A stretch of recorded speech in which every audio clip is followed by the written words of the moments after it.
some of the things Good morning, sir. good morning beta, good afternoon. So some of the things we have seen in last class, so we will move ahead with that.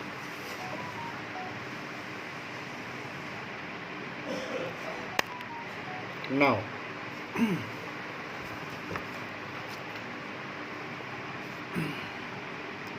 okay,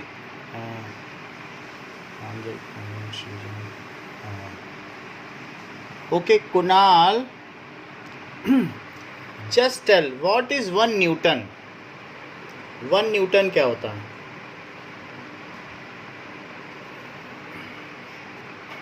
Sir, weight experienced by 100 gram object is yes, otherwise 1 Newton को अगर हमें define करना है तो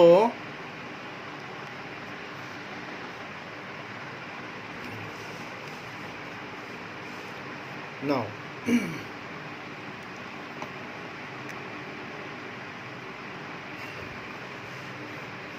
सी 1 Newton force क्या चीज होती है? So force is equals to m a, ठीक है, f is equals to m a. Just एक मिनट रुकिए, मैं थोड़ा सा और एडजस्ट कर लूँ. Okay, so f is equals to m a. अगर मान लीजिए कोई 1 kg की चीज़ 1 kg की चीज़ अगर एक्सीलरेट की जाती है 1 मीटर पर सेकंड स्क्वायर से, सो ये भी 1 कर दो और ये भी 1 कर दो. If both are the things are 1 if mass of unity 1 kg is accelerated by 1 metre per second square, यानी हर सेकंड इसकी स्पीड कितनी बढ़ाई जाए? 1 मीटर पर सेकंड. हर सेकंड बाद उसकी स्पीड 1 मीटर पर सेकंड और बढ़ जाए. तो पहले सेकंड में मान लीजिए वो 2 मीटर पर सेकंड से चल रहा है, 1 सेकंड बीत जाए तो 3 मीटर पर सेकंड से चलने लगे, फिर 1 सेकंड बीत जाए तो 4 मीटर पर सेकंड से चलने लगे. तो ऐसी स्थिति में ये कहा जाएगा कि इस पर फोर्स 1 न्यूटन लगाया जा रहा है. सो इफ यूनिट मास यानी 1 kg mass, if unit mass is accelerated by unity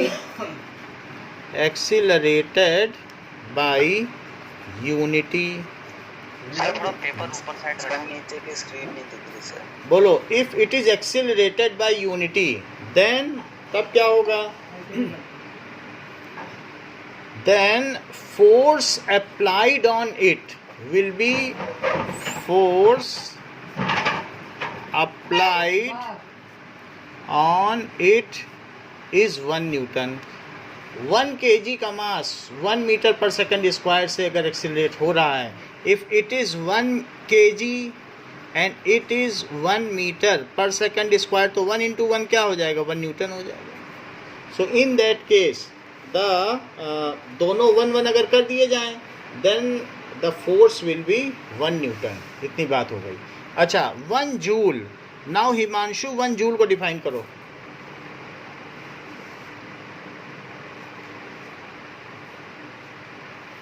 sir अभी जाए. सर मैं करूं? हाँ, 1 जूल को डिफाइन करिए. If 1 Newton force is applied, the body and get displaced by 1 meter, so the work done is 1 joule. Okay. Now, if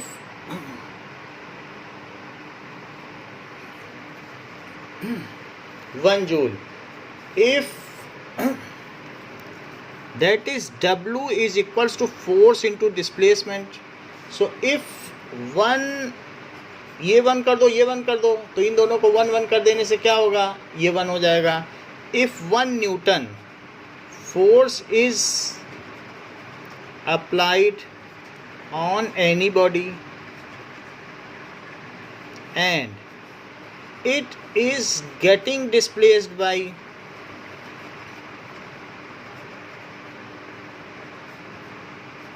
1 metre, यानी 1 newton और 1 metre, it is getting displaced by 1 metre. तो ऐसी स्थिति में क्या होगा? दोनों को आपने 1 कर दिया, देन इट इज़ 1 जूल.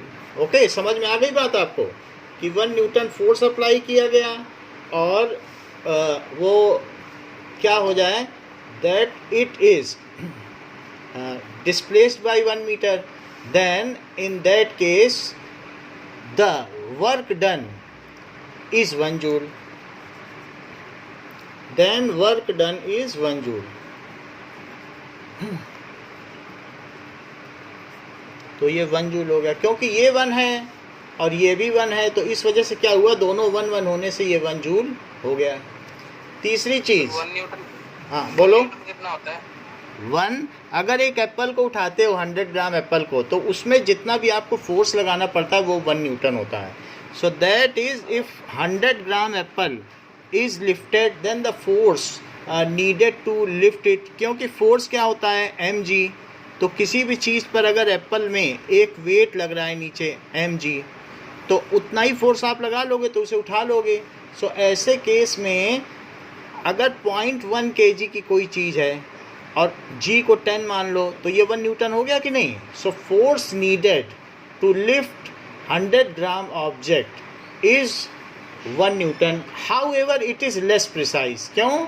क्योंकि यहाँ पर हमने g को 10 माना है. वैसे इसकी डेफिनेशन ये हो सकती है कि force needed to lift 0.1 kg object, इसको अगर आप उठाते हैं इस 1 newton, but it is less precise. ये लेस प्रिसाइज क्यों है? क्योंकि इसमें जी को आपने 10 मान लिया है. तो सृजन मोर प्रिसाइज डेफिनेशन क्या हुई 1 न्यूटन की? मैंने अभी ज्वाइन किया है. अरे अभी किया होगा, तो मैं आपके इंटेलेक्ट की बात कर रहा हूँ. You are knowing everything 9th और 10th का. ये जो बच्चे पढ़ रहे हैं वो पढ़ने के बाद भी इतना नहीं जानते जितना आप बिना पढ़े जानते हो. 1 न्यूटन की प्रिसाइज डेफिनेशन बताओ. तो बताओ. हाँ, हमने कहा प्रिसाइज डेफिनेशन, तो फिर आप वो लेमैन वाली अनाड़ी वाली बता रहे हो. Now Asmit tell what is 1 Newton.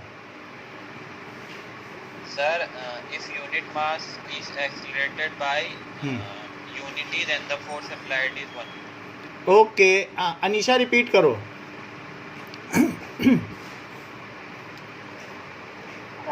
if 1 Newton force is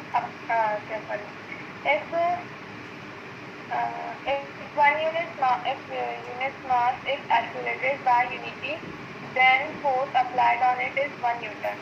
Okay, now what is 1 joule?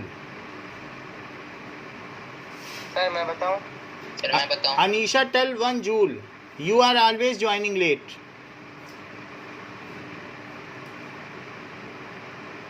तो यहाँ पे नेटवर्क प्रॉब्लम है, जल्दी ज्वाइन नहीं होता है. मैं बता दूं? Now Srijan beta tell.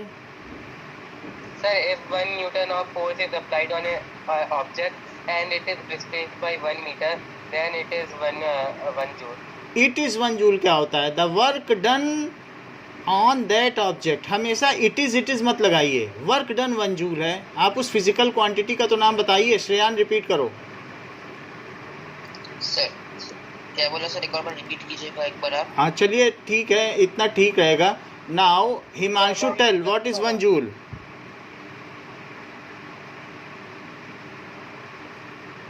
Himanshu. Okay, now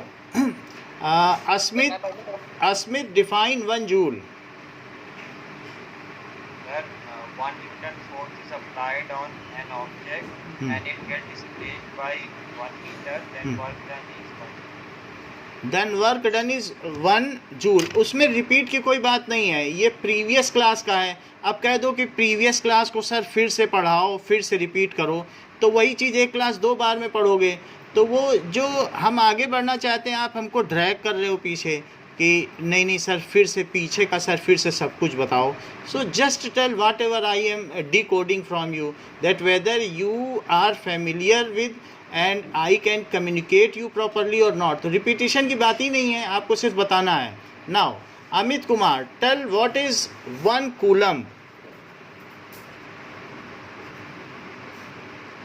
1 coulomb क्या है? Amit Kumar, am I audible? Okay, Anisha what is 1 coulomb. body bears 6.25 into 10 to the power 18 protons, then it has 1 coulomb of charge. हाँ, 18 of excess proton. If any body bears, answer सही दो या गलत दो, answer देना ज़्यादा ज़रूरी है, नहीं तो फिर जो बैठे हैं वो बैठे ही रह जाएंगे. If only body bears that is 6.25 into 10 to the power 18 excess proton, then it has 1 coulomb of charge. Now, Yash, are you there? Yes, sir. Okay, what does it mean by electric current?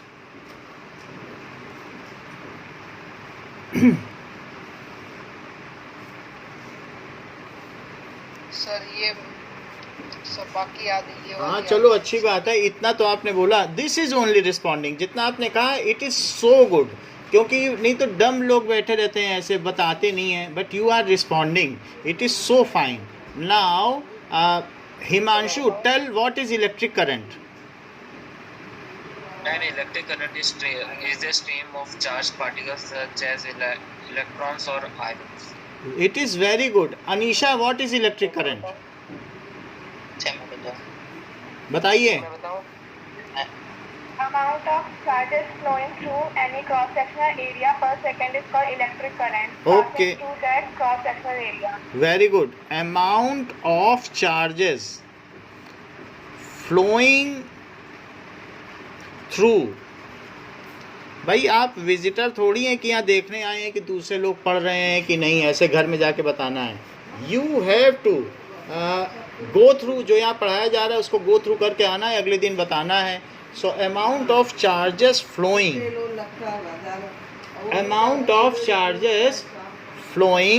through any cross sectional area. Sir rate of flow और charge हो सकते हैं. हाँ वो भी ठीक है. Sectional area per second is called electric current. आगे लिखना चाहें तो through that cross sectional area, जैसा कि अनीशा ने बताया, that also can be written as. Now next is 1 ampere. Srijan, what is 1 ampere?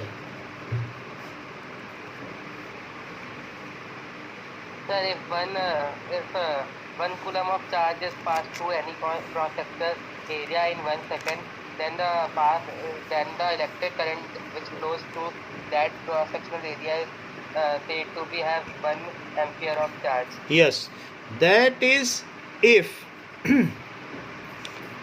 1 coulomb. तो that is I का क्या फार्मूला होता है Amit Kumar? What is I? Even not responding to me, are you thinking something? Why you are not responding to such a simple? Kunal बताओ. Q upon T. बोलिए. Q upon T. Q by T. अगर दोनों को 1 कर दिया जाए तो 1 एम्पियर आ जाएगा. अगर 1 कूलम्ब हो जाए और 1 सेकेंड हो जाए, if 1 coulomb of charge is passing through any cross sectional area per second, if 1 coulomb of charges are passing, if 1 coulomb of charge, ठीक है, is passing through any cross sectional area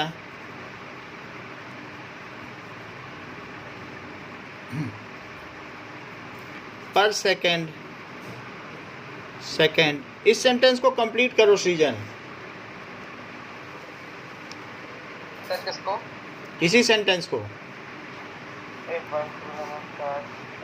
sir वो पूरा नहीं दिख रहा है, cross sectional area. Okay, आप पढ़ दीजिए, उसके आगे मैं बोल दूंगा. कहाँ से नहीं दिख रहा है आपको? वहाँ से passing through any cross sectional के बाद.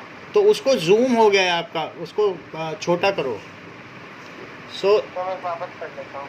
If 1 coulomb of charge is passing through any cross sectional area in 1 second, then the charge which is passing through that cross sectional area is said to be 1 ampere. अच्छा, charge की unit ही आपने 1 ampere बता दी। आप कौन बोल रहे हैं?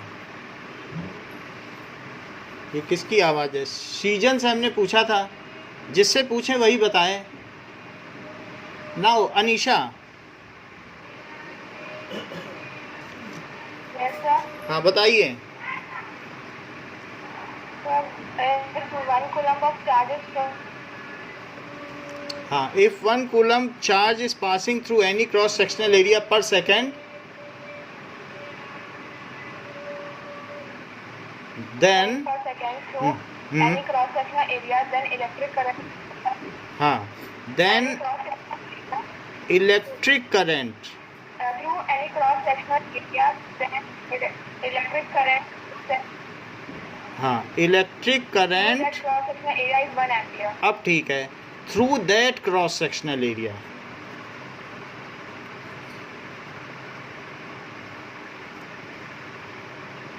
is 1 ampere. तो उस क्रॉस सेक्शनल एरिया से फ्लो करने वाली इलेक्ट्रिक करंट 1 एम्पियर होगी। So this is 1 ampere. Now Shijan define ammeter. What is ammeter? It is a device which is used to measure amount of electric current flowing through any cross-sectional area. बहुत अच्छा बताया, it is so good, बहुत अच्छा बताया। मैं पहले इतना लिख लूँ, it is a device used to measure amount of current flowing through any cross sectional area, any cross sectional area से कितनी करंट फ्लो कर रही है, सेक्शनल एरिया। नाउ फर्दर इसको कैसे कनेक्ट किया जाता है ये भी बताइए।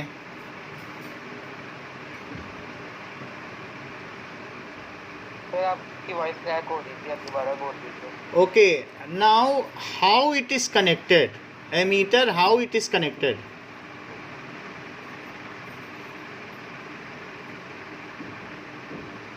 Sir okay, am I audible Kunal? Yes हाँ, सर। बोलिए। सर सर पहले इलेक्ट्रिक सर्किट बना दीजिए, उसके बाद बनाते हैं। ओके, अनीशा बोलो।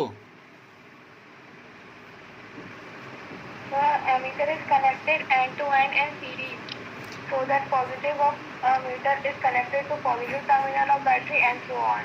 Okay, ammeter is connected end to end. End to end भी लिखा जा सकता है, या फिर कह सकते हो in series to electric circuit. So electric circuit में इसे एंड टू एंड कनेक्ट किया जाता है। Okay, now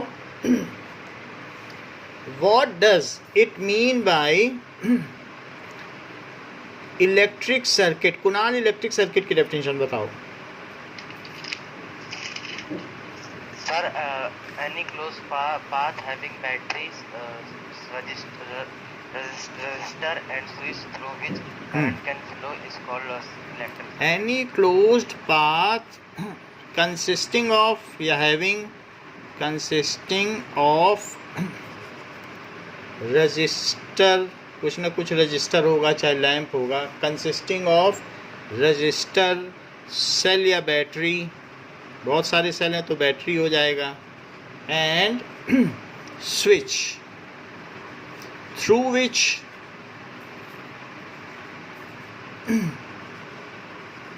current can flow is called electric circuit.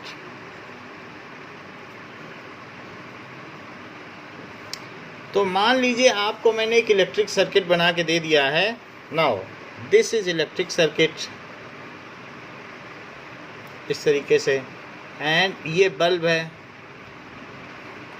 इसमें एक एमीटर लगा दिया, और this is switch.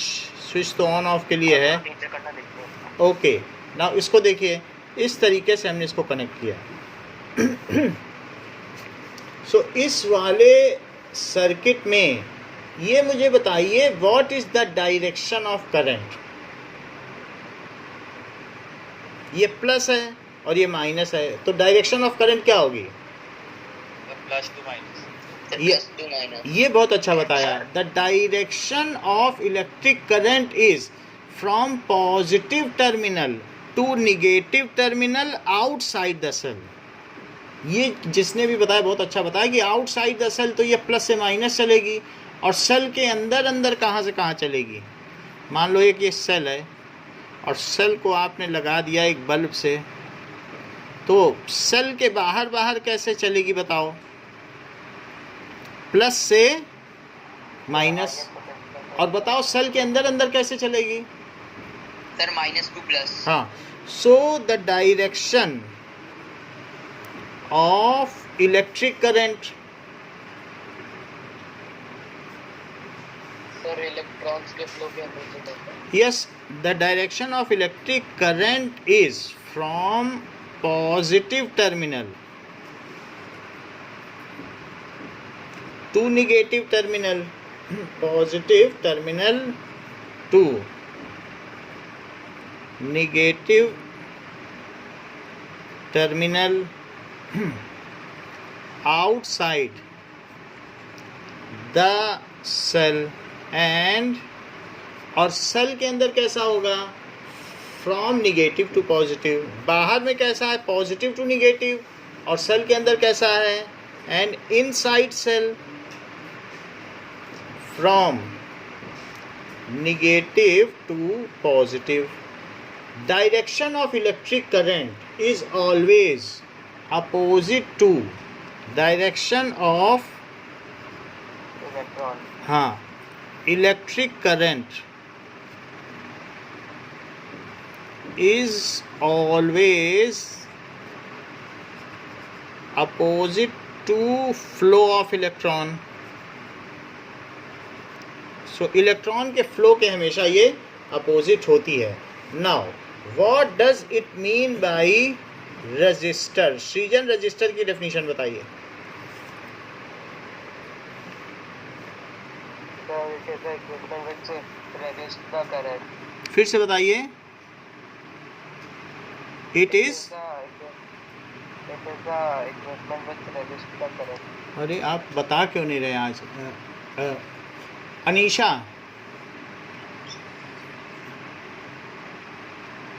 It is a conductor which resists flow of current. हाँ, it is conductor which resist flow of current. ठीक है, तो जो रजिस्ट करता है, कई लोगों ने अभी जो आप लोगों का टेस्ट हुआ है केमिस्ट्री में, उसमें विटामिन सी की, किसी ने नेफ्थलीन की, किसी ने ऐसी ऐसी उसमें दे दी है फार्मूला जैसे उनके भाई पीएचडी करते हों। तो अभी जब वाइवा होगा तो हमें पता चल जाएगा कि अब ये हिमांशु ने ऐसे ऐसे लिख दिए उसमें फार्मूले, मॉलिकुलर फार्मूले, कि वो हमको रिफ़र करने पड़ रहे हैं नेट से। तो अब अगर आपके घर में आपके भाई लोग पीएचडी कर रहे हैं तो ज़रूरी नहीं है कि आप 10th में उनके सिलेबस का लिख दें। And there are so many definitions which are so precise, जो कि हमने खुद एमएससी केमिस्ट्री कर रखी है, तो मैंने देखा कि बिल्कुल उसी लेवल की लिख दी है। तो लिखते समय और बोलते समय जब पूछो तो यहाँ बताते ही नहीं है। So if you are writing then you better understand कि वहाँ पर जो आप चीज़ें लिख रहे हैं क्या उनके मीनिंग भी मालूम है। So that I will publish, आपको मैं ग्रुप में दिखाऊंगा कि ऐसे ऐसे वर्ड्स लिखे गए हैं कि पता नहीं उनको उनके भाई लोगों ने सिखाया है कि कैसे उन्हें आ गया। So while writing you should know, simply सिर्फ रटो मत कि विटामिन सी का 1 पेज का फार्मूला होता है, वहाँ आप उसका मॉलिकुलर फार्मूला या शॉर्ट फार्मूला लिख रहे हो, तो उसका क्या मतलब है। जो चीज़ आपके सिलेबस की है वही लिखिए। ज़्यादा से ज़्यादा आप लोगों ने किसी ने बीएससी का पूरा उतार के रख दिया है जब चीज़ पूछी गई है, तो ये अब कहाँ से लिखते हैं ये तो पता नहीं है। बट यू शुड एडहियर, जब भी इसका वाइवा होने वाला है कुछ दिन में, तो पता चलेगा कि जिसने लिखा है क्या वो उसी से टैली करता है। नाउ अब देखो सर कब होगा वाइवा? वाइवा अभी देखो मंडे को हो सकता है फर्स्ट चैप्टर का।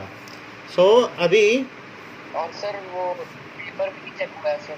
पेपर अभी 2 बच्चों के बचे हैं तो वो चेक हो जाएंगे और आज ही आपको मिल जाएगी rank. It is conductor which resist flow of current. तो ये तो हो गया रजिस्टर। नाउ कुछ चीज़ें और बताइए। 1 मिली एम्पियर, सृजन 1 मिली एम्पियर में कितने एम्पियर होते हैं? Sir 100,000 part of the ampere. तो कितना लिख दूँ? 1/1000 ampere. Yes, 10 to the power -3 ampere. 1 micro ampere में कितना एम्पियर होगा? जैसा कि आपकी बुक में दिया हुआ है तो आप अपने मन से बताइए, बुक से मत बोलो। Sir 10 to the -2। 10 to the power किसने बताया? सर श्रेयान। अच्छा बताया। तो जैसा कि श्रेयान ने बताया कि 10 टू द लिखवाया था। बोलो। सर कुछ 10 टू द पावर -6 ही तो बोला है श्रेयान ने। So that's why I am not defying his statement, what ever he has told I am writing the same. ठीक है। सो 1 किलो एम्पियर, 1 किलो एम्पियर कितना होता है? Sir 10 to the power 3। 10 to the 3। 10 to the power 3 ampere. तो इस तरीके से electric current की अमित कुमार कोई 2 यूनिट बताओ।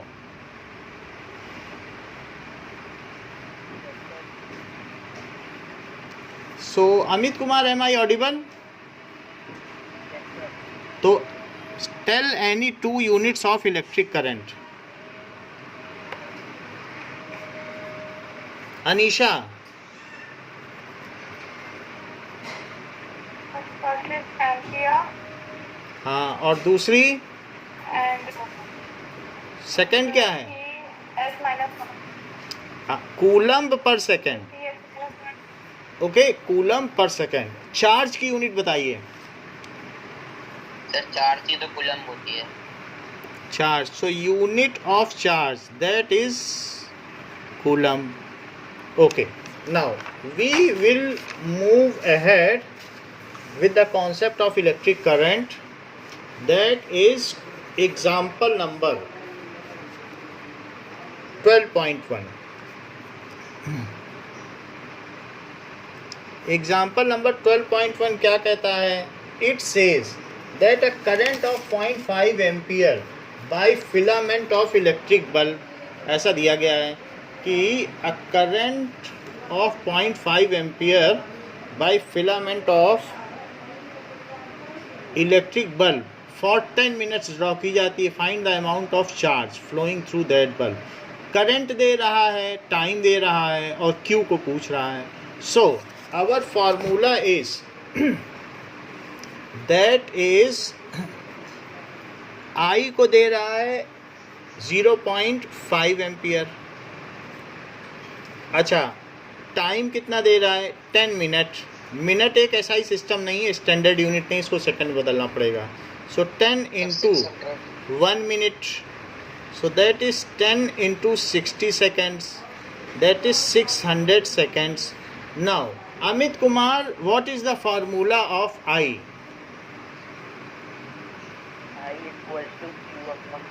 चलो Q by T, and he is asking what is Q। तो Q की वैल्यू पूछ रहा है। Now that is Q is equals to I into T.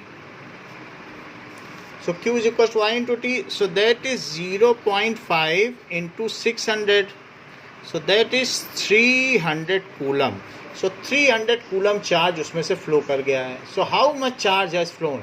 अगर 10 मिनट तक किसी क्रॉस सेक्शनल एरिया से 0.5 एम्पियर करंट गुजरती रही, 0.5 एम्पियर करंट निकलती रही। 0.5 एम्पियर का मतलब है कि 1 कूलम चार्ज पर सेकंड पास होता है तो 1 एम्पियर होती है, तो हाफ कूलम चार्ज पर सेकंड पास होता रहा। तो 10 मिनट में कितना चार्ज यहाँ से पास हो गया होगा? तो 300 coulomb charge has been passed through that area. तो इतनी बात हो गई। अच्छा, अब हम देखेंगे, मान लो कि आई क्या होता है? Q by T. तो करंट को किसी एक और तरीके से डिफाइन करेंगे। सो that is 1 coulomb upon 1 second अगर कर दो तो 1 एम्पियर आएगा. सो इफ़ 1 कूलम की अनीशा ने एक डेफिनेशन बताई थी कि any body which bears 1 coulomb कितना होता है 6.25 इंटू 10⁻18 प्रोटॉन. तो अगर किसी भी क्रॉस सेक्शनल एरिया से इतने प्रोटॉन पास हो रहे हैं तो क्या कहा जाएगा, उसमें कितना चार्ज पास हो रहा है 1 कूलम. सर 1 तो किसी भी क्रॉस सेक्शनल एरिया से अगर इतने प्रोटॉन गुजर जाएं पर सेकेंड, या प्रोटॉन ना बोलें क्योंकि प्रोटॉन तो कभी गुजरते नहीं हैं, it is only the electron which is passing. So if through any cross sectional area, direction से तो हम ज़्यादा फ़र्क नहीं पड़ेगा, डायरेक्शन तो बदल लेंगे. If through any cross sectional area 6.25 into 10⁻18 electrons are passing per second. ये 1 कूलम इतना हुआ और 1 सेकेंड ले लिया तो ये दोनों होने से 1 एम्पियर हो गया. Are passing per second. Then electric current flowing through that cross sectional area, अगर किसी में से इतने इलेक्ट्रॉन पर सेकेंड पास हो रहे हैं इतने, और 1 सेकेंड में पास हो रहे हैं, then electric current passing through that cross sectional area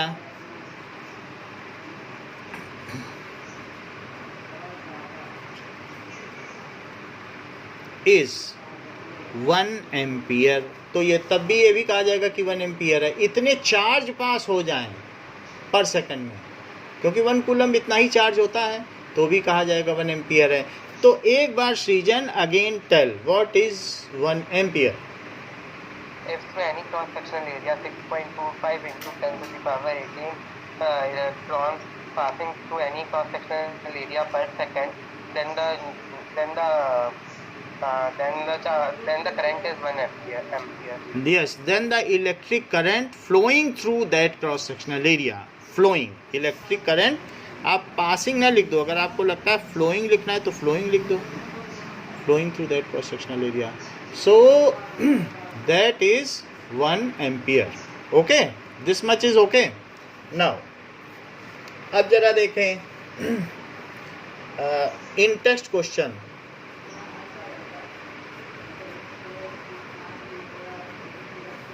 Of page 200. Now what does an electric current mean? तो पहला क्वेश्चन आपको पता है electric current, it is rate of flow of charges is the electric current. Define the unit of current. So unit of current अगर पूछा गया है तो 1 एम्पियर को डिफाइन कर देना. तीसरा क्वेश्चन इलेक्ट्रिक सर्किट पूछा. What is electric circuit means. Okay ठीक है, इलेक्ट्रिक सर्किट को आप डिफाइन कर देना कि एनी क्लोज्ड पाथ, ठीक है, कंसिस्टिंग ऑफ क्लोज्ड पाथ जरूर लिखना. इलेक्ट्रिक सर्किट में हमने शायद क्लोज्ड लिखा है, तो any closed path consisting of this through which electric current can flow, it is called electric circuit.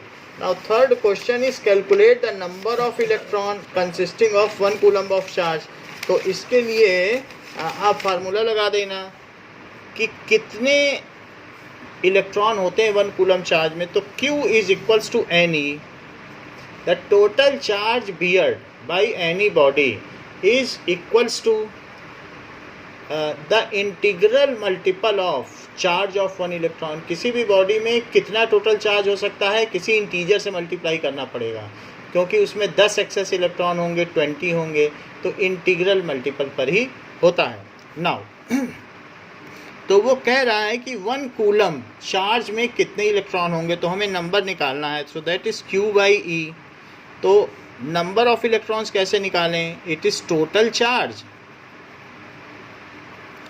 Upon total charge upon charge on 1 electron. तो total charge किसी भी चीज़ में तो -1 कूलम होगा अगर इलेक्ट्रॉन एक्सेस में होंगे, और 1 इलेक्ट्रॉन में कितना चार्ज होता है, इतना. तो माइनस से माइनस काटो, कूलम से कूलम काट दो, और बाकी आप इसे करेंगे तो 10/16 आ जाएगा, और into 10⁻19, so that is equals to 0.625 into 10⁻19, ऐसा होगा। एंड दैट इज़ फर्दर, अगर मैं इसमें से 10 लेके इसमें मल्टीप्लाई कर दूं तो क्या चीज़ आ जाएगी, so that is equals to 6.25 into 10⁻18, so number of electron 1 coulomb charge में इतने होते हैं, this much electron. Okay, so this much electrons are present in 1 coulomb of charges. Now अब हम आगे देखते हैं। Now सृजन बताइए, जो direction of flow of current है आउटसाइड द सेल, वो किस पोटेंशियल से किस पोटेंशियल की ओर है? सर आउटसाइड हाँ, सर लोअर टू हायर। आज तो आपकी जुबान पे सरस्वती बैठी हैं, सब चीज़ें ही गलत हो रही, मुझे और किसी को स्विच ओवर करना पड़ेगा। अच्छा ये बताइए Anisha, outside the cell what is the direction of flow of current?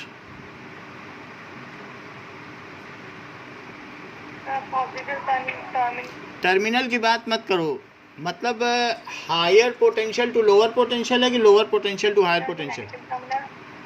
That is correct, but potential के टर्म्स में बताओ कि जो किसी सर्किट में इलेक्ट्रिक करंट फ्लो करती है वो किस पोटेंशियल से किस पोटेंशियल की ओर फ्लो करती है?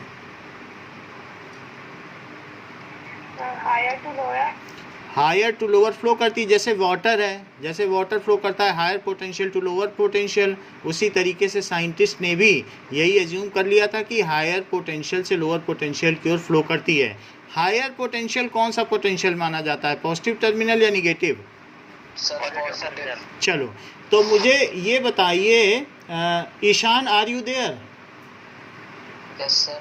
Ishan, tell the direction of flow of electron, वो किस पोटेंशियल से किस पोटेंशियल की ओर जाता है?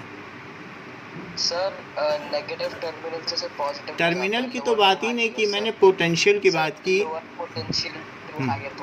Lower potential to higher potential. Ishan tell me the properties of charges, कोई 4 प्रॉपर्टी बताओ। ये तो नहीं है सर। चलो अच्छी बात है। Now Himanshu, tell any 4 properties of charges. Sir अभी आते। अच्छी बात है। Now Anisha, state quantization of charge.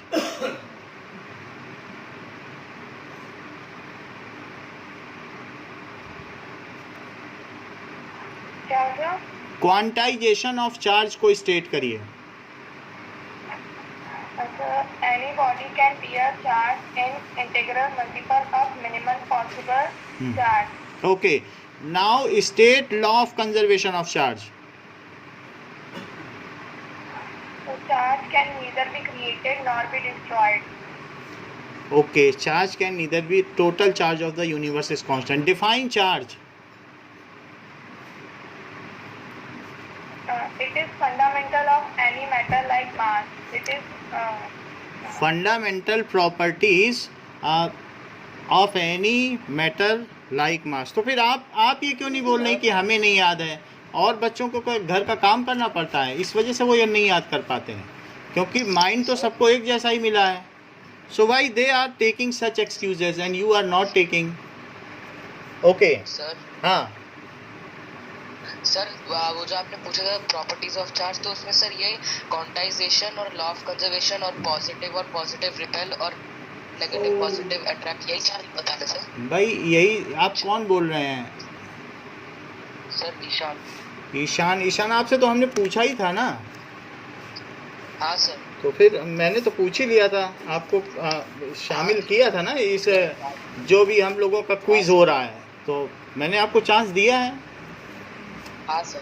Now अब देखिए कि now flow of charges inside a wire, तो एक और पॉइंट बनता है जो कि आपके मार्जिन में दिया गया है। Flow of charges inside wire कि किस तरीके से चार्ज फ्लो करते हैं. सो दिस इज जो ये येलो मार्जिन दिया हुआ है कि flow of charges inside a wire, इस चीज़ को हम पढ़ेंगे कि वास्तव में चार्ज फ्लो कैसे करते हैं किसी भी वायर में.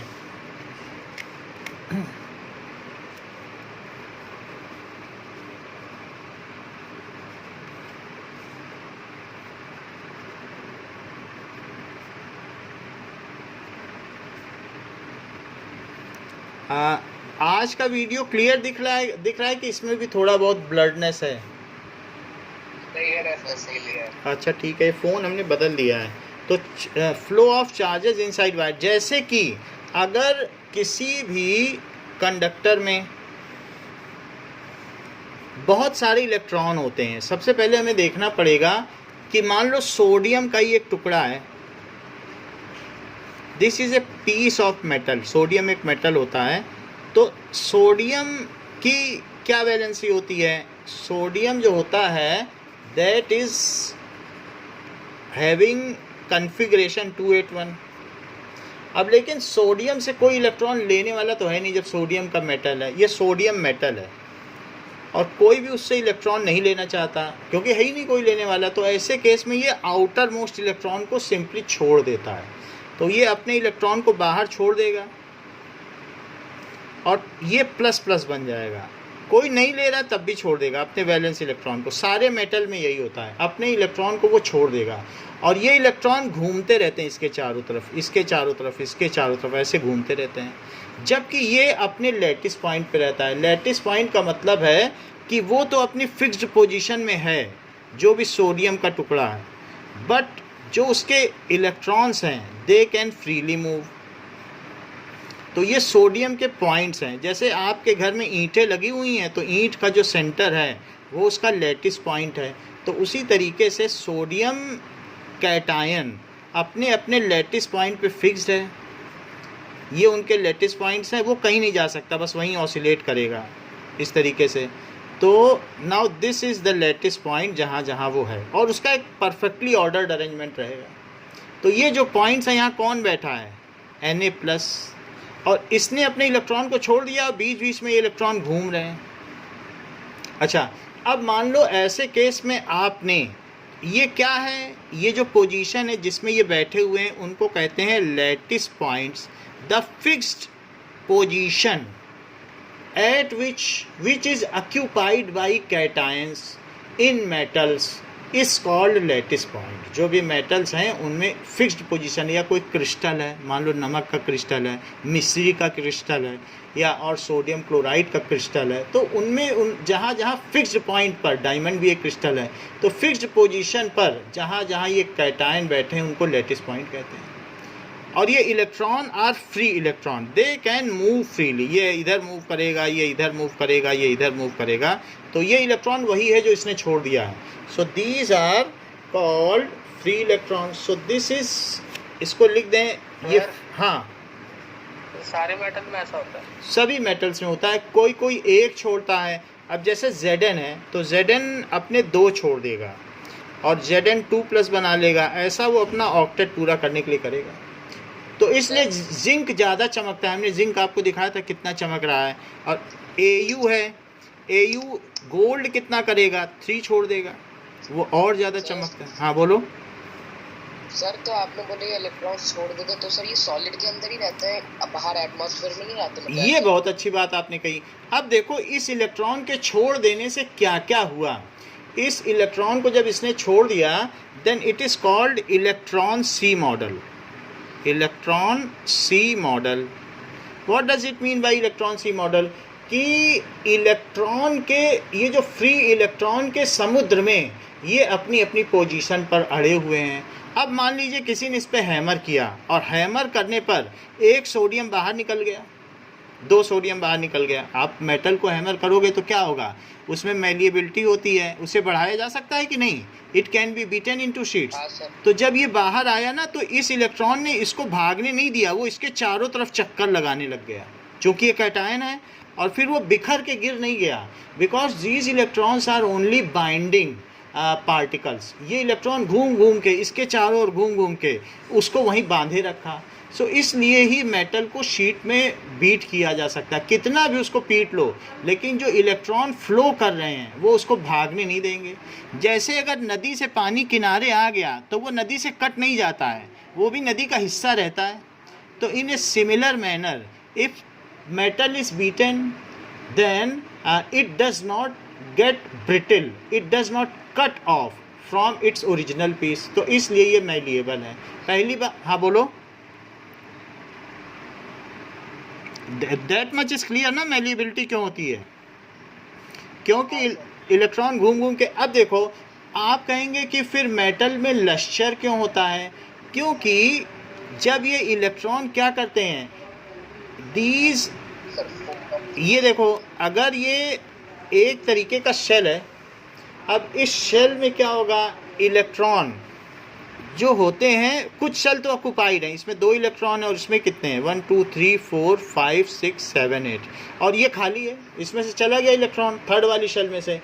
अब वो कहीं इसके ऊपर चला गया होगा, कंडक्शन में चला गया, मतलब वो फ्रीली घूम रहा है। तो जब भी इस पर सन की लाइट पड़ेगी, तो सन की लाइट पड़ेगी तो ये बार बार ऊपर जाता है, और ऊपर जाने के बाद ये फिर लौटेगा, फिर नीचे गिरेगा, और नीचे गिरने पर ये फिर से चारों दिशाओं में लाइट निकालेगा। तो इस वजह से चारों दिशाओं से मेटल को देखने में रोशनी पड़ती है, यानी शाइन करता है। Why? Because electrons are permanently moving, continuously moving from lower shell to higher shell, and when they fall back to their original shell, then they radiate energy in all the direction. That's why they produce luster. चाहे आप सोने को किधर से भी देखो उसमें चमक है, जबकि शीशे को सिर्फ एक तरफ से देखने पे चमक आती है, जब सनलाइट पड़ती है तो उसका रिफ्लेक्शन चमक देता है, जबकि मेटल तो हर तरफ से चमकते हैं। तो electrons get excited to upper energy state, higher energy state, and then fall back to original या lower energy state, and while falling back, जैसे कोई चीज़ नीचे गिर जाए तो उससे साउंड प्रोड्यूस होता है, हीट प्रोड्यूस होती है, ऊंचाई से गिर जाए, वैसे ही इलेक्ट्रॉन जब ऊपर से नीचे गिरता है तो वो क्या करता है, देन इट प्रोड्यूसेस लाइट, चारों तरफ लाइट दिखती है, तो इसलिए लश्चर होता है। तो लश्चर किस में ज़्यादा होगी बताओ, इन तीनों में? सोडियम में ज़्यादा होगी, जिंक में भी, कि गोल्ड में? क्योंकि गोल्ड में 3 इलेक्ट्रॉन बांधे हुए हैं। If more are the binding electrons then it is very difficult to break it, और उसमें बहुत ज़्यादा मैलिएबिलिटी होगी। तो बताओ गोल्ड मैलिएबल है कि नहीं? एक छोटी सी पर्ल ले लो, इतनी छोटी सी पर्ल, उससे पूरा बैडमिंटन कोर्ट उसको बिछाया जा सकता है। इसको, इसकी इतनी मैलिएबिलिटी है कि 40 मीटर स्क्वायर एरिया को ढका जा सकता है। It is so malleable. सो इस तरीके से हमने देखा इसमें मैलिएबिलिटी है, लश्चर है, and electrons are freely moving, that's why it is called electron sea model. So what is electron sea model in all metals? अब जरा इसे देखो, in all metal valence electron, valence electron का मतलब समझना, जो आउटर मोस्ट इलेक्ट्रॉन्स है, are free electron, ये फ्री इलेक्ट्रॉन है। So they are freely moving, ये क्या करते हैं, फ्रीली मूविंग थ्रू आउट। ये कहाँ मूव करते हैं? They are freely moving throughout metal, metal में ये घूमते रहते हैं, इसीलिए तो इनको फ्री इलेक्ट्रॉन है। फ्री इलेक्ट्रॉन वर्ड बहुत इंपॉर्टेंट है, इसी से सब कुछ कॉन्सेप्ट है। Throughout metal while. Sir, हाँ, तो मेटल की साइन कम क्यों हो जाती है? मेटल की साइन कम हो जाती है जब उसका ऑक्सीडेशन हो जाता है। यही इलेक्ट्रॉन उससे ओ आके ले लेता है। ऑक्सीजन कहता है कि मुझे 2 इलेक्ट्रॉनों की ज़रूरत है, तुम इधर उधर क्यों घूम रहे हो, मेरा 2 6 है, तुम दोनों मेरे पास आ जाओ और मैं MgO बना देता हूँ। Mg से कहता है, वरना मैग्नीशियम तो बहुत चमकदार है, लेकिन उसके 2 इलेक्ट्रॉनों को बाहर सब तरफ ऑक्सीजन आके बैठ जाता है, उससे इलेक्ट्रॉन मांग लेता है, और जब उसके फ्री इलेक्ट्रॉन ही उससे ले लिए जाएंगे तो वो कहाँ से चमकेगा? वो अपनी हायर ऑर्बिट में जा रहा था पहले और फिर लौट रहा था और चमक दे रहा था। But these free electron ultimately they are combined by oxygen, क्योंकि इसको 2 की डेफिशिएंसी है और इसीलिए जितने भी मेटल हैं उनके ऊपर ऑक्साइड की लेयर चढ़ी जाती है और समय आने पर उसकी शाइन कम हो जाती है। एल्यूमिनियम का बर्तन लेके आओ तो जब बाहर से लेके आओगे तो ये Al3+ इतना शाइन करता है, लेकिन धीरे धीरे उसके ऊपर जब ऐसी एक लेयर जम जाती है जो एल्यूमिना की Al2O3 की लेयर है तो वो बिल्कुल डल दिखाई पड़ती है। तो कोई भी मेटल है उसका ऑक्सीडेशन तो हो ही जाता है। जो नोबल मेटल्स हैं जैसे गोल्ड हुआ और प्लेटिनम हुआ, इनका सिर्फ ऑक्सीडेशन नहीं होता। इसका रीजन अगले चैप्टर में पढ़ाया जाएगा। Otherwise most of the metal get oxidized. ये नोबल मेटल्स कहे जाते हैं। ठीक है। मेटल के ऊपर जंग लग जाती है तो क्या होता है? मेटल के ऊपर रस्टिंग का सिंपली मतलब है उसका ऑक्सीडेशन हो जाना। Then it lose its bearing strength, यानी लोड बियरिंग प्रॉपर्टी या टेंसाइल स्ट्रेंथ खो देता है। अगर किसी लोहे के पुल में जंग लग जाए तो फिर वो लोड नहीं बियर कर पाएगा, वो टूट जाएगा। So when a metal loses its load bearing property due to its oxidation then it is called corrosion. वास्तव में मुझे आज कोरोजन पहले पढ़ाना चाहिए था, अभी अभी आपने याद दिलाया कि कोरोजन हमने नहीं पढ़ा है। That's why you are asking कि जब जंग लग जाती है तो क्या होता है। सो शुरू में मुझे ये ध्यान था कि मुझे कोरोजन और रेंसिडिटी पढ़ानी है। However I will cover it in later part of the class कि कोरोजन और रेंसिडिटी क्या है। ठीक है। तो किसी भी चीज़ का ऑक्सीडेशन हो जाना, किसी भी चीज़ पे क्या होना, ऑक्सीजन की लेयर का चढ़ जाना, दैट इज़ कॉल्ड कोरोजन। किसी भी चीज़ पर, जैसे कि मान लीजिए यहाँ पर Fe है और Fe में अगर ऑक्सीजन की लेयर चढ़ गई, ऐसा वाटर की प्रेजेंस में और CO2 की प्रेजेंस में होगा, तो फिर क्या हो जाएगा बताइए, Fe2O3 बन जाएगा रस्ट। अब Fe2O3 में 2 यहाँ लगा दो और 3/2 ये लगा दो और यही रस्ट है, जिसको कि फेरिक ऑक्साइड कहते हैं। सो ये फेरिक ऑक्साइड ये क्या चीज़ हो गई, रस्ट हो गई। ऐसे ही सिल्वर है और सिल्वर को अगर एटमॉस्फेयर में रख दो तो Ag2S पड़ जाता है, चांदी की पायल काली पड़ जाती है, ये सिल्वर का रस्ट है। आप देखेंगे कि मेहरानगढ़ में भी ये जो हौज़ रखे हैं, हाथी के हौदे रखे हैं, वो सब काले पड़ गए हैं। It is due to a coating of sulphur, उन पे सल्फ़र की कोटिंग आ गई है, तो ये सिल्वर सल्फाइड बन गया है। That's why it is black. अच्छा, क्या आपने रस्ट का कलर देखा? ये रस्ट कैसी होती है? That is brown. हाँ, रेड ब्राउन कलर की होती है, ये हमने दिखाई भी है। अच्छा, कॉपर है, कॉपर पे भी रस्ट लग जाती है। कॉपर अगर एटमॉस्फेयर में रखो तो CO2 और H2O की वजह से इस पे रस्ट लग जाती है। और क्या बन जाता है बताओ, CuOH होल ट्वाइस और CuCO3, इसको कहते हैं कॉपर की रस्ट। सो कॉपर पर भी रस्ट लग जाती है when it is exposed to atmosphere, उसको कहेंगे copper hydroxide and that is copper hydroxide and copper carbonate की रस्ट है। Now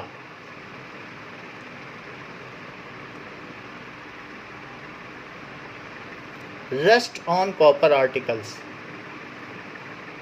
So we will see that कि कॉपर पर जब रस्ट लग जाएगी तो वो कैसा दिखेगा।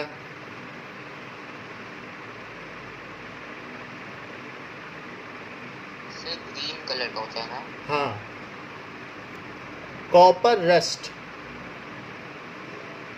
Copper rust. Now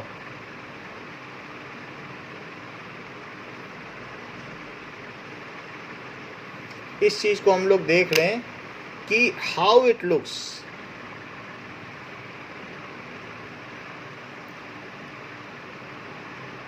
this is copper rust. ऐसा दिखाया गया है कि मान लो जैसे कॉपर में रस्ट लग जाए, so it looks like this. So इसमें ग्रीन ग्रीन आ जाता है, this is copper rust. Okay, copper पे भी रस्ट लगती है क्या? कॉपर में रस्ट लग जाती है, ये जैसे कॉपर की रस्ट है। या आपने स्टैचू ऑफ लिबर्टी देखी होगी, तो स्टैचू ऑफ लिबर्टी पहले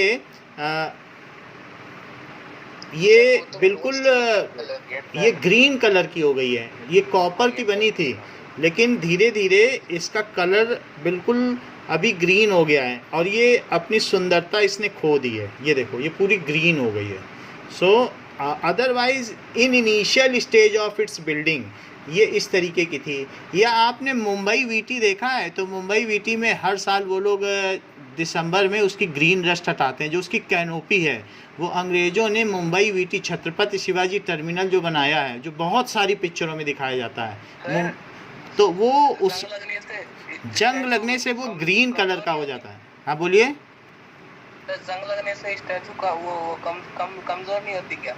जंग अब धीरे धीरे डिके होती जा रही है। सो कॉपर तो धीरे धीरे रस्ट होगा एंड इवेंचुअली इसके ये पतला होता जाएगा कोटिंग। अब इसमें टन्स ऑफ कॉपर लगा है, अदरवाइज कुछ ना कुछ तो इस पर ट्रीटमेंट करते ही हैं। कभी वार्निश चढ़ा देते हैं, अदरवाइज कुछ ना कुछ करते हैं जिससे कि रस्टिंग प्रोसेस को स्लो किया जा सके। So they are doing something, but then also इसमें रस्ट आती चली जा रही है। तो यही चीज़ दिखाई गई है। तो रस्ट आपने देख ली ना कि क्या चीज़ होती है। ऐसे ही सिल्वर की रस्ट भी होती है, सिल्वर रस्ट। नाउ हाँ बोलिए। सर स्टैचू ऑफ यूनिटी किसकी बनी है? कॉपर की है। स्टैचू ऑफ यूनिटी वो एलॉय की है। तो उस पे जंग नहीं लगती? एलॉय मेटल पर नहीं लगती है। अभी आप बताओ, अच्छा एक बात बताइए, क्या आयरन पे रस्ट लग जाती है? Yes sir. हाँ सर। अच्छा आयरन में अगर आप 0.5% कोयला मिला दें तो क्या रस्ट लग जाएगी?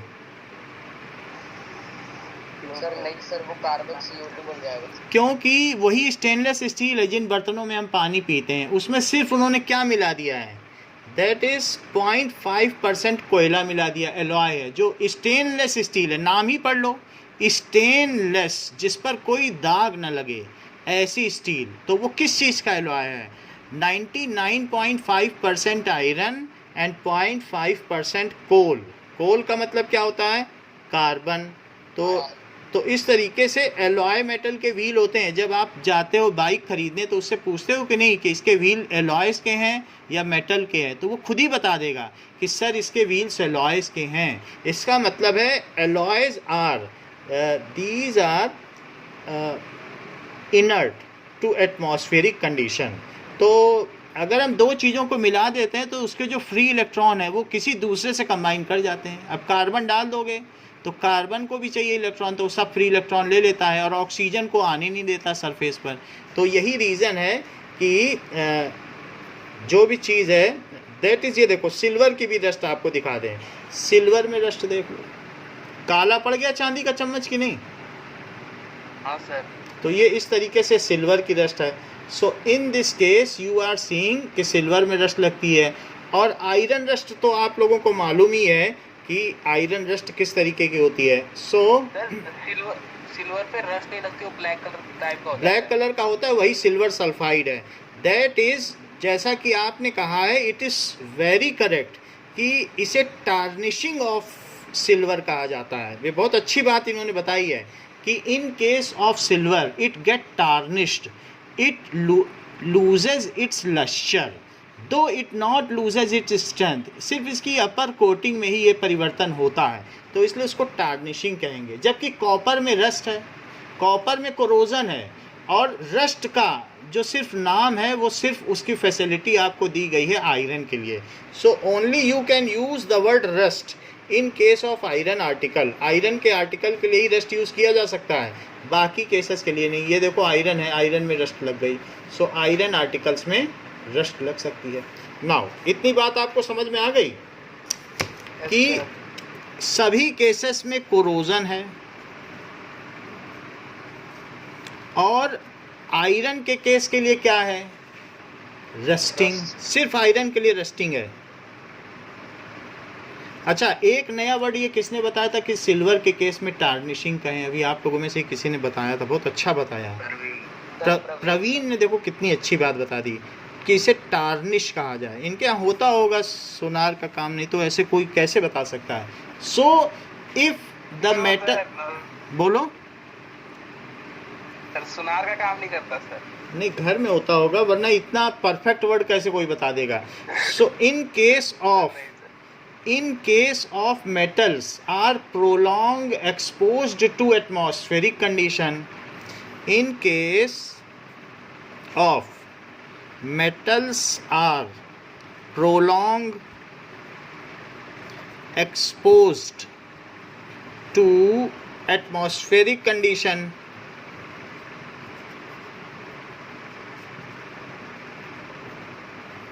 then due to एसिड होता है एटमॉस्फेयर में, ड्यू टू एसिड, रेन भी होती है, एंड मॉइस्चर। एसिड में क्यों कह रहा हूँ, क्या आपको मालूम है कि H2O में CO2 मिल जाए तो क्या बन जाता है, H2CO3, और पेप्सी में यही होता है, सोडा वाटर, H2CO3, जिसकी वजह से एसिड जैसा लगता है पीने में। अगर आप पेप्सी से मार्बल साफ़ करो या आप स्प्राइट से देखो कितना चमक जाएगा, तो ऐसे आप टॉयलेट साफ़ करने बहुत अच्छा साफ़ हो जाता है। ये कार्बोनिक एसिड है, इसका नाम क्या है, कार्बोनिक एसिड, और ये सोडा वाटर कहलाता है। इसका नाम क्या है, सोडा वाटर। अच्छा, तो ये एक एसिड है, जैसे H2SO4 है, वैसे H2CO3 ये सॉफ्ट ड्रिंक में पाया जाता है। इसमें चीनी और मिला दो और कोला फ्लेवर मिला दो तो यही चीज़ कोला बन जाए। बोलिए। बताइए। सर आवाज आ रही है?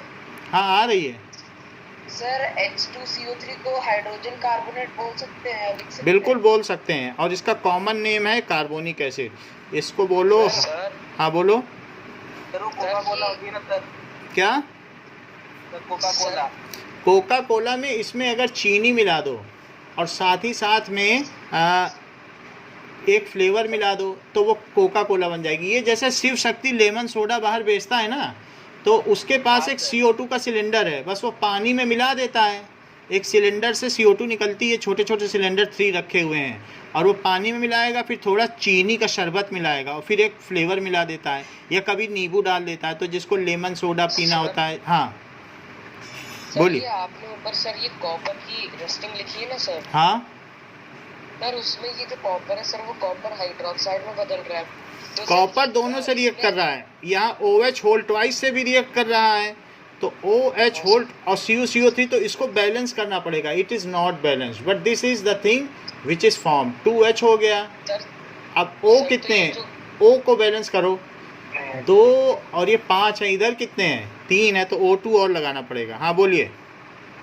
सर तो ये कॉपर हाइड्रोक्साइड, तो इसमें हाइड्रोजन ऐड भी हो रहा है और ऑक्सीजन भी ऐड हो रहा है, तो इसमें कुछ हो रहा है क्या, ऑक्सीडेशन या रिडक्शन? इसमें कुछ भी नहीं हो रहा, it is not a redox reaction इसमें। हाँ कॉपर का हो रहा है, कॉपर 0 से 2+ पे पहुंच रहा है, तो कॉपर का यहाँ क्या हो रहा है, दैट इज सर ऑक्सीडेशन। और यहाँ पर तो इसमें किसी न किसी चीज़ का रिडक्शन भी हो रहा होगा, so that thing is happening. तो यहाँ पर कॉपर 0 से इसका ऑक्सीडेशन हो रहा है। तो अगर ऑक्सीडेशन ना हो तो रस्टिंग क्यों हो, ऑक्सीडेशन कोई तो रस्टिंग कहते हैं, जब किसी भी चीज़ पर उसका ऑक्सीडेशन हो जाए और उस पर कार्बोनेट की लेयर चढ़ जाए, हाइड्रोक्साइड की लेयर चढ़ जाए, सल्फाइड की लेयर चढ़ जाए, ऑक्साइड की लेयर चढ़ जाए, तो then it is called rusting. तो अब हम आगे की बात करें, इसका नाम है कॉपर हाइड्रोक्साइड, कॉपर कार्बोनेट, और नहीं तो इसे कॉपर रस्ट भी कह सकते हो, कॉपर रस्ट जिसको कहते हैं ग्रीन रस्ट, और इसका नाम है copper hydroxide, copper 2 hydroxide, copper carbonate. तो वो चीज़ कहीं ना कहीं लिखी जा सकती है। सो दैट इज़, इसको यहाँ लिख देते हैं कि कॉपर 2 हाइड्रोक्साइड और कॉपर कार्बोनेट, कॉपर कार्बोनेट। अब देखो यहाँ पर in case metals are prolong exposed, okay,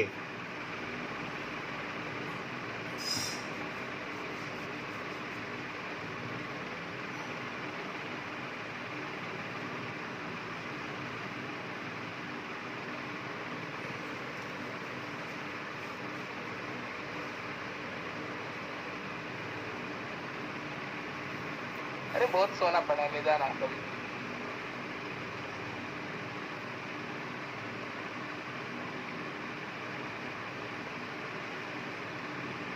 now okay,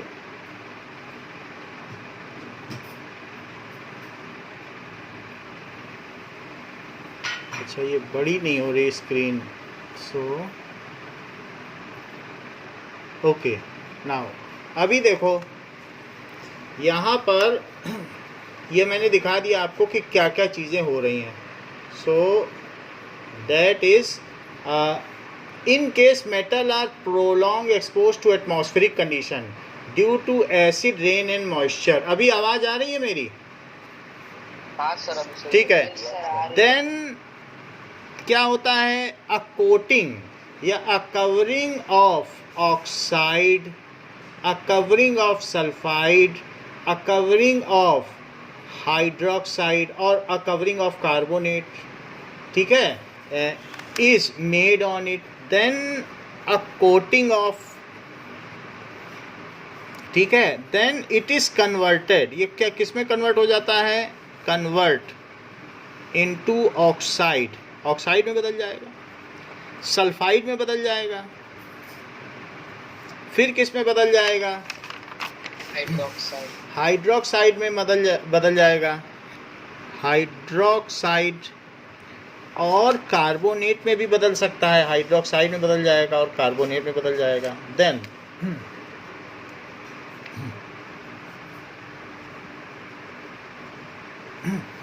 ठीक है, and loses its tensile strength, tensile strength, उस वो अपनी स्ट्रेंथ खो देगा, टेंसाइल स्ट्रेंथ लूज कर देगा.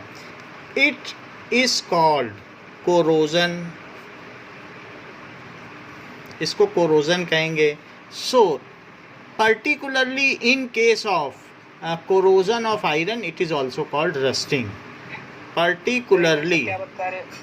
हाँ बोलिए बेटा. सर एक बार वापस, सर आप क्या बता रहे हो सर, वापस बता दो सर. हम ये बता रहे हैं कि जब भी प्रोलॉन्ग किसी भी मेटल को एटमॉस्फेयर में छोड़ दिया जाता है तो उस पर ऑक्साइड की लेयर चढ़ जाती है, सिल्वर पर सल्फाइड की लेयर चढ़ जाती, काला हो जाता है, एंड कॉपर पर हाइड्रोक्साइड एंड कार्बोनेट की लेयर चढ़ जाती है. So it get converted into oxide, hydroxide, sulphide और carbonate and loses its tensile strength, और अपनी लोड बियर करने की क्षमता खो देता है. अब उस पर जंग लगे हुए चेन पे कुछ लटकाओ तो वो टूट जाएगी, अब वो लोड नहीं बियर कर पाएगी.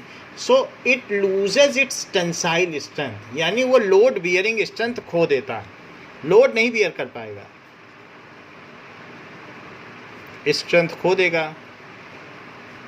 And it is called corrosion. Particularly in case of iron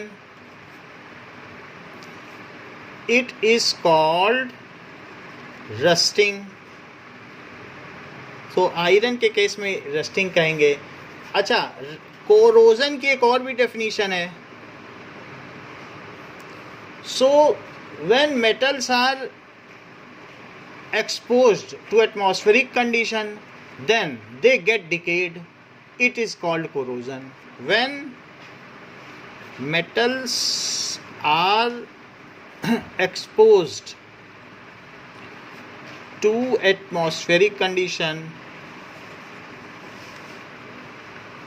जब वो एटमॉस्फेयर में रख दिए जाते हैं, atmospheric condition, then after some time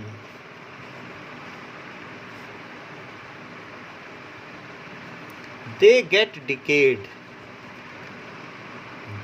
उनका क्षय हो जाता है, डिके हो जाते हैं. जैसे मनुष्य का क्षय हो जाता है, अल्टीमेटली हम लोग डिके होते जाते हैं. शुरू में यंग रहते हैं, फिर हम लोग बाद में क्या हो जाते हैं, हम लोग की जेरेंटल एज हो जाती है, बूढ़े हो जाते हैं, जेरेंटोलॉजिस्ट के पास जाते हैं, बूढ़े लोगों के डॉक्टर के पास, तो हम लोग डिके हो जाते हैं. So after some time they get decayed, it get decayed, ठीक है, it get decayed, it is called corrosion.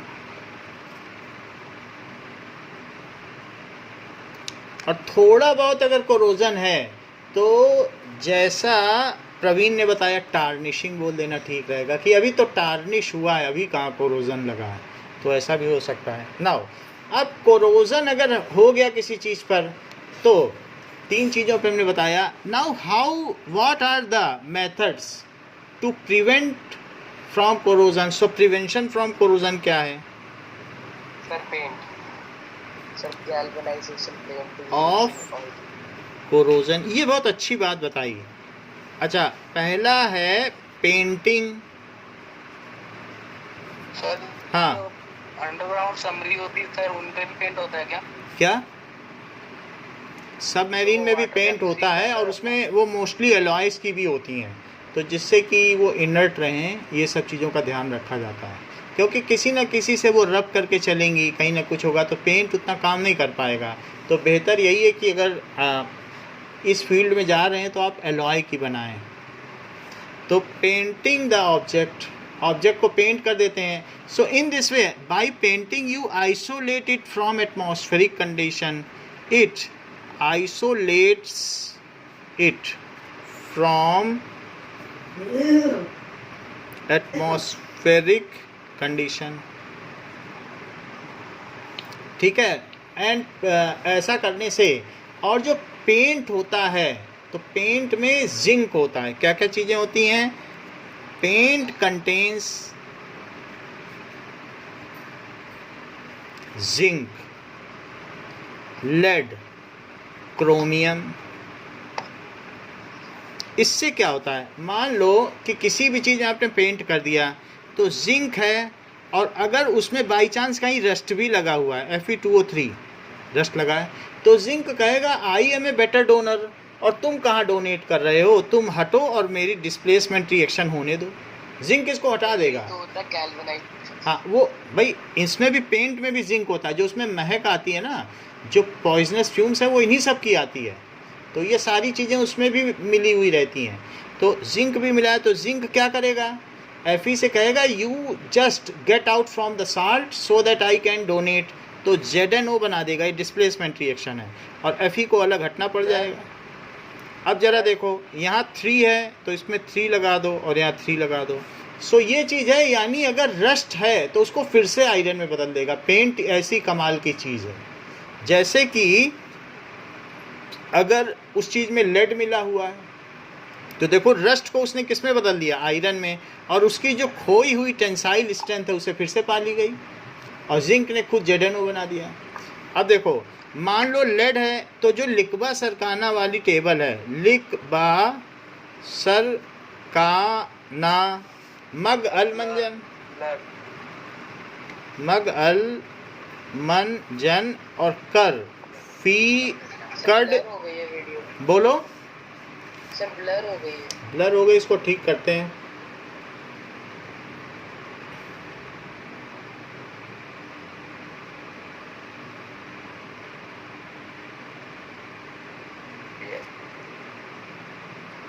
तेरे पास है, मुझे क्या पता।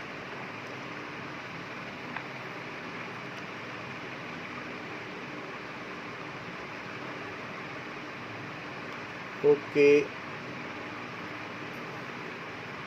तो अपन खारे पानी में वो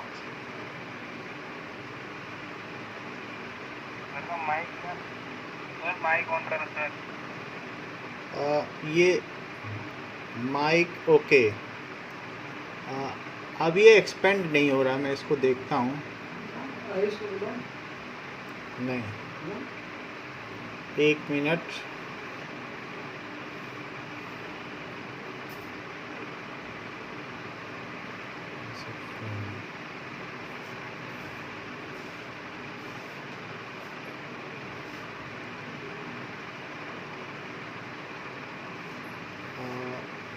और लोगों का आ रहा है, आ गया, ठीक है। नाउ अच्छा, अभी देखिए, तो इस तरीके से हम देखेंगे सर्फ, ये कर फीकड को नी सन पी भा कु आई, तो फे, तो ये 3+ वाला है और ये 2+ है। अच्छा, हमें यहाँ पर ये 2+ वाला है, तो हमें 3+ वाले को हटाना है, तो 3+ वाले के ऊपर ही तो लेड है। समझ में आ गई बात? Am I audible? तो ये जो लेड है वो क्या करेगा, Fe2O3 को हटा देगा और PbO बना देगा और Fe को डिस्प्लेस कर देगा, यानी जो रस्ट है, now the rust will be displaced, rust displace हो जाएगी. So it is the same work जो यहाँ पे हुआ था. ये 3 है तो यहाँ 3 लिखो, और ये PB है सो यहाँ पर भी 3 लिख दीजिए. ये चीज़ हो जाएगी. सो पहली बात क्या है बताइए, बाई पेंटिंग द ऑब्जेक्ट. और दूसरी बात क्या है, that is greasing the object. Greasing. क्या आप अपनी साइकिल में जो रनिंग पार्ट्स हैं उनमें ग्रीस लगवाते हो कभी जाके?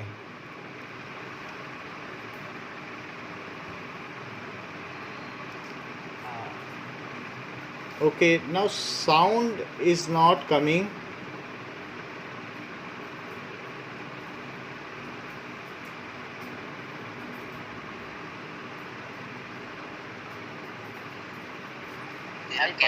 हाँ अभी आ रहा है. Okay okay, now it is coming.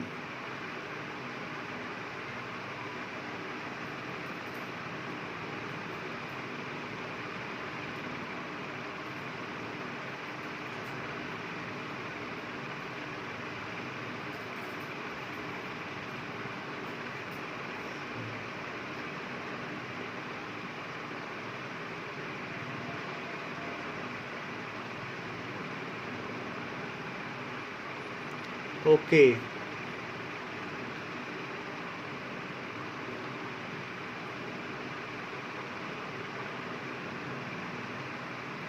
Okay. Now, am I audible?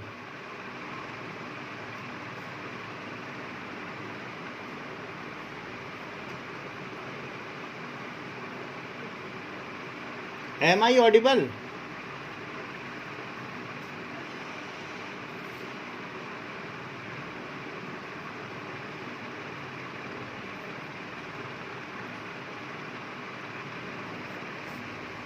Okay.